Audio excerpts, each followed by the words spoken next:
Welcome to the Insight series on personal well-being. Our question for this week is the Wellness Big Ten. What about physical activity? Number 11. What about physical activity? Only 28% of Americans exercise regularly, according to the Centers for Disease Control.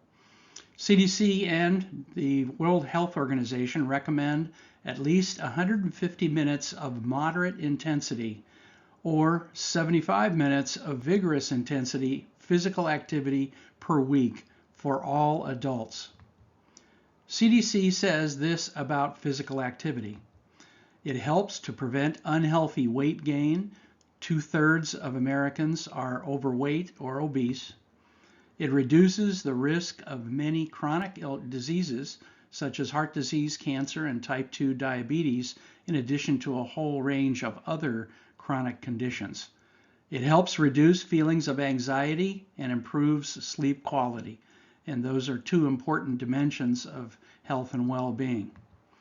It improves cognitive ability and reduces the risk of dementia. And it improves bone and musculoskeletal health. All movement and physical activity is beneficial, and that's a general sense. So anytime we can be active, we are doing ourselves a good deed. Look for creative opportunities to move, stretch, and strengthen your muscles.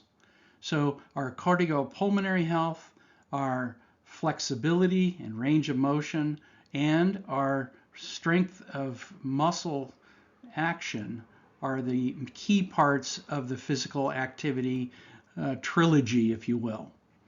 Find activities that you enjoy. Be creative. Think small increments. Park further out at the shopping center. Get a little more walk in. Take a more circuitous route to your mailbox. Go through the backyard. Go around the apartment complex. But look for ways to be creative around physical activity and movement. Don't just sit, but start thinking of yourself as active and enjoying movement.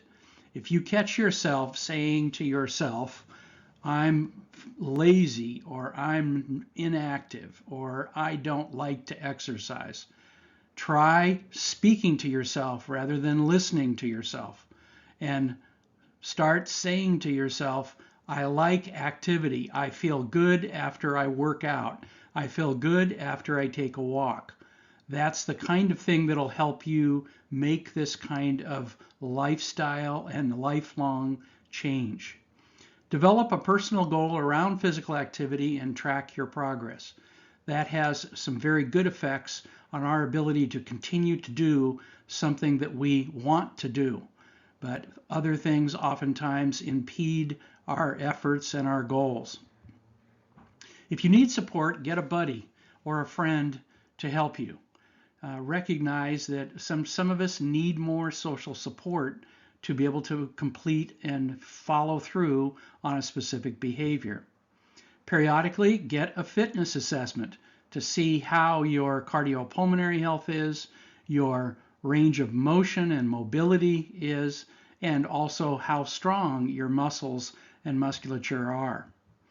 When changing, think small changes, small increments, and focus on the cues and rewards.